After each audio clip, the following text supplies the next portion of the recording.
What's going on, everybody? My name is Andrew Damon. Thank you so much for pressing play on this video. This channel, we talk about the Bible, the history of the Bible, and the context therein. Today, we are talking about Genesis chapter 50, verse 19, all the way to verse 21. Just a couple of verses here.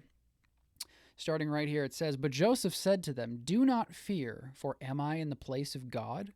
As for you, you meant evil against me, but God meant it for good, to bring it about that many people should be kept alive as they are today.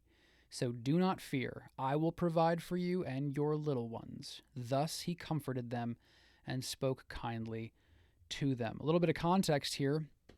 The last couple of chapters have been dedicated to the story of a guy named Joseph. The name Joseph is a popular one.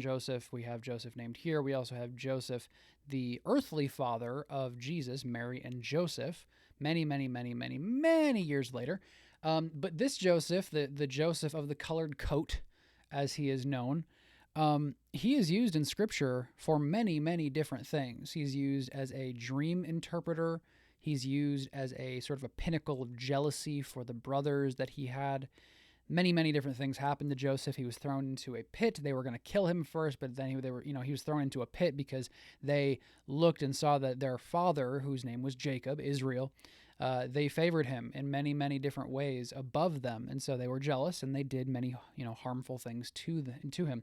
So they end up selling him to slave traders that come along and find him, and so they think he's done.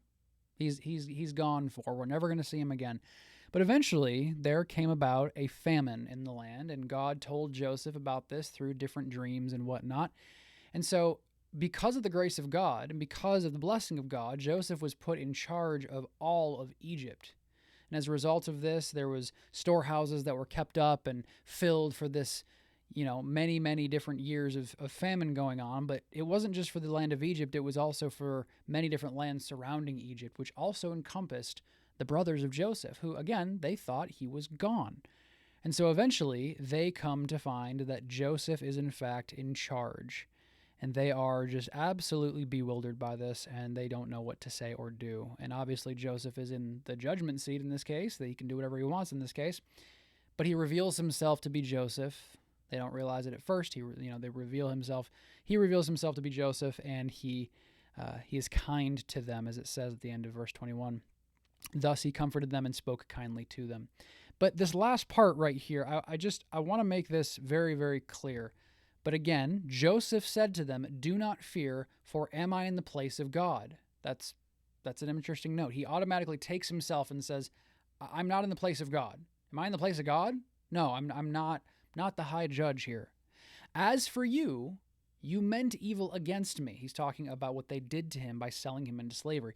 "But God meant it for good, to bring it about that many people should be kept alive." He's talking about the famine and the feeding that Egypt is doing for the people around Egypt and Egypt itself. They're keeping people alive for these many years where there is a famine, as they are today. "So do not fear, I will provide for you and your little ones." Thus he comforted them and spoke kindly to them.